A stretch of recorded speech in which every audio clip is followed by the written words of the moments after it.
It started with a phone call at 12:17 a.m., a whisper, a single sentence, and then silence. By morning, the quiet town of Willow Creek would wake to its darkest secret yet: a missing girl, a trail of clues that made no sense, and a truth no one was ready to face. Lila Hartman was 23, an art student with a habit of staying up late, sketching by the glow of her desk lamp. She wasn't popular, but she wasn't invisible either. Quiet, creative, always lost in her own world. But in October 2015, that world collapsed overnight, and what happened next turned a sleepy town into the center of a national nightmare. It was Friday, October 16th. Lila had spent the evening with classmates at a cabin near the lake. Around 11:45 p.m., she said she was heading home. She lived only 10 minutes away, but she never made it there. At 12:17 a.m., her roommate got a call from Lila.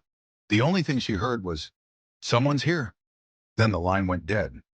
Her phone pinged one last time from a dirt road leading into the forest behind the lake. When police found her car the next morning, the driver's door was open, keys still inside, engine cold. On the passenger seat lay her sketchbook, open to a half-finished drawing of a face no one recognized. For the first 48 hours, everyone hoped she'd just gotten lost. The woods behind the lake stretched for miles, thick, quiet, endless. Over 200 volunteers searched in the rain and mud. They found a single sneaker, a torn bracelet, and traces of blood on a fallen tree. Detectives checked her phone records and noticed something strange. For 3 nights before she vanished, Leela had received blocked calls. Each one lasted less than 10 seconds. No words, just static. Then came the footage. A traffic camera on Route 12 caught her car, and right behind it, a dark pickup truck with no plates. The truck belonged to Evan Keller, a 34-year-old mechanic who worked near the lake.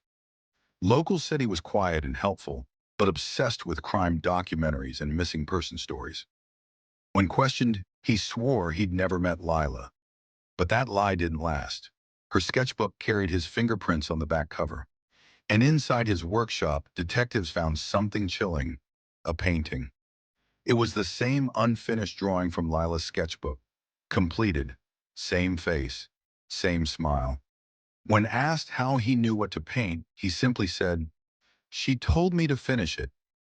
He never confessed, only spoke in riddles. She's still in the forest, but not alone. 3 weeks later, a hiker stumbled upon a shallow grave near the old quarry. Inside were fragments of burnt canvas, strands of red hair, and Lila's pendant necklace. DNA confirmed it was her, but something didn't make sense. The remains were incomplete, and someone had returned to the site days after the burial.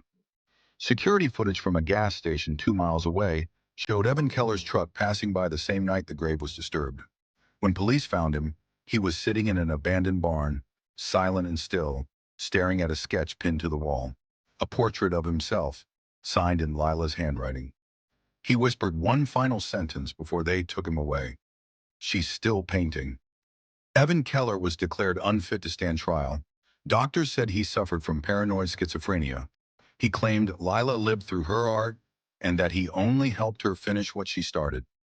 To this day, no one knows how he got her sketchbook or how he replicated her drawings so perfectly. A year later, a new tenant moved into Lila's old apartment. Inside a vent, she found a rolled-up canvas. The painting showed a forest, a dirt road, and a dark figure in the distance.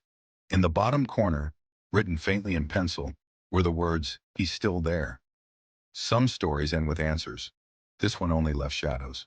Like and subscribe for more.